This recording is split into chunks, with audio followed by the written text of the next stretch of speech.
Last One Standing. Skylar Grey featuring Mozzy, Polo G, and Eminem, of course. This is the theme song to Venom 2. What you reviewing? What you reviewing? What you reviewing? Venom was a massive, massive hit. Regardless of the fact that a lot of people made fun of it for the Venom and everything, but like it was all over the radio. It possibly made the movie successful enough to have a sequel. Eminem is an unparalleled artist in the world of hip hop, just in terms of raw numbers, impact, longevity. There's not a lot of people in the game who can do what he do. Well, no, there's no one in the game who can do what he do. But, you know, there are people who have their own lanes and everything who are maybe just as important. But that is, you know, a list of the most important people in the world of hip hop if he's on it. So for him to have another song with the next Venom movie is obviously something that they needed.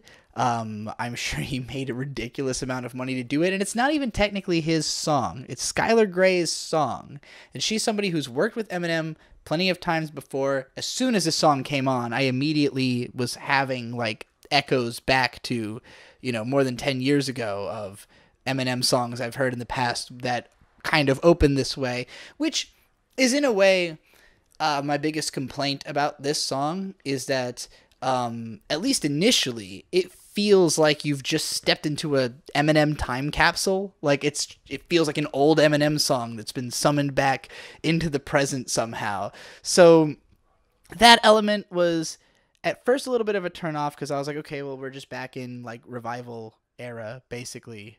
But as it went on and you start getting into the actual raps, it's different because these are not artists who Eminem had back then with him, and he's taking a totally different approach on this song. M is starting off with, if anything, something closer to his trap flow that he was doing on that COVID song with the bats and everything. So I'm trying to remember what that song was called. Do you remember the one about COVID?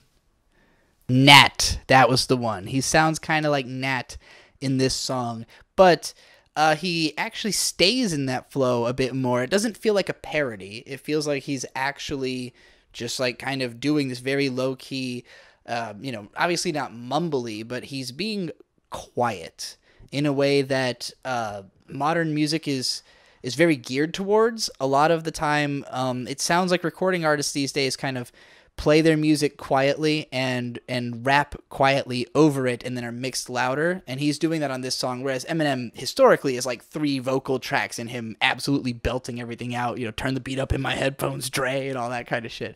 So, you know, it's a very like somber and mellow sound from him, which again, if we're comparing this to the old Skylar Grey songs, those were much more of like the big, emotional, powerful, yo, I'm Eminem and I'm feeling lots of emotions over the Skylar Grey hook, you know, but in this one, he's like, no, I'm actually just like, you know, reflecting on all the battles I had to fight, man. It's been a rough time, you know, it's real low key and reflective.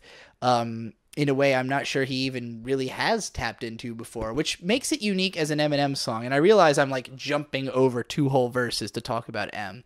And it's only because Polo G and Mozzy's verses are both good. I do not know these rappers well enough to know how these continue their personal narratives.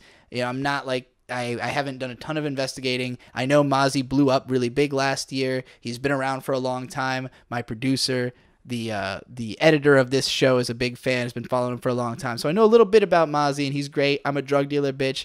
I deal drugs. Classic lyric. So Mozzy, I, you know, respect this dude. I like his flow. I think him being around as long as he has, it's hard for me not to think that maybe DaBaby was a fan when he developed his flow. Because on this song, he's definitely, I was like, man, this sounds a little bit like DaBaby, but I know Mozzy's been doing this, so it's not like he's, you know, copying DaBaby. So, you know, yeah, it's a very modern sounding version of a Skylar Grey Eminem song, like a reboot or something of something they might have done before, which I guess is fitting for a Spider-Man movie. Listening to the song at first, it's like Skylar Grey hook. It's about struggling to survive, all the lows you've had to endure, all the times that you've had to like literally fuck your own life up just to continue, you know, like I had to fall to grow. I can relate to all that kind of stuff. I spent most of last year destroying any part of my old identity so that I could become the person I had to be. So, you know, I connect with it, even if I think it's a bit non-specific in, you know, in the hook, which is what a hook is meant to be. But like each rapper is telling their version of the story. And so like I think if you really connect with any of these stories, then you'll end up liking the song. And I think it's going to be extremely popular.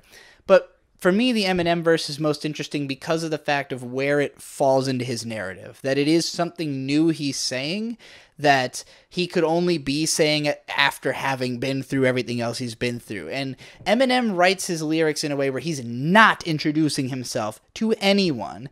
You know who Eminem is if you're listening to this song. There's just no way that you wouldn't like, even if you didn't, someone will explain it to you. Like if you're 7 and you're hearing the song for the like your first exposure to Eminem, your dad will tell you who this guy is. Like there's so much context that when he starts talking from the perspective of late 2021 Eminem specifically, it's very recognizable. And this is a man who's made enough music that like late 2021, early 2021, late 2020, early 20. These are all different phases of Eminem's career. Whether you like them or not, that is an amazing thing to be able to do as an artist, to just be, you know, so upfront about what's going on with you that we can like follow your life story in just song lyrics, just a tiny tidbit of not even really that real information about your life, but it's still enough of a story that when M starts talking about like where he is as an artist, the way people are talking about him, the way that they've been placing him in recent years, and then, you know, relates it to his past and his own emotions, you just get it because you know the guy to the extent he wants you to, that it would be relevant to this song. So his ability to keep his own narrative going through like mainstream pop singles that are tied to films is insane. You know, like there's a line in the script about like symbiote. Like he said, oh, it's like a symbiote or something like that. And that's it. That's all that really references Venom, but it doesn't matter. It's another Eminem song, so it's important. And it's another Venom song, so it's important just because the first one was successful. I don't think a lot of people can like recognize that their song is in that pocket and then deliver exactly that. So I'm impressed with it in that regard. Do I love this song? Not really. I don't see myself listening to it like casually because it's not really in the tone of rap that I typically listen to. I don't listen to a lot of somber, like kind of reflective type of music. I honestly usually try to listen to stuff that's like pick me up or make me hype kind of shit.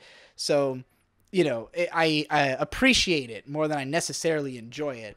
But as soon as M came in, I was just like, every bar he spit, I was like, wow, he's still somehow unique and different. Like, he's still doing shit that I'm like, oh yeah, that's another thing. That's a new thing. That's crazy. And mad respect to Mozzy and Polo G for, you know, even having good bars on a good M track. So check all of them out and check out my own stuff, everything that's on this channel, produced and edited by Vizzy. We've got a new album coming out very soon. It might actually be out by the time this video is out, right? No? We got a new album, Hurricane Season. Check it out. Check out whatever kind of teasers or the album itself if it's out. It's lit. It fucks hard. I'm excited. So make sure you listen to Hurricane Season before Hurricane Season is over. And hit all the links in the description. Support the channel. Let us know who you want us to cover on this channel, what you would be interested in, who you want us to seek out and interview, because we do that too. And always remember, music is like so cool.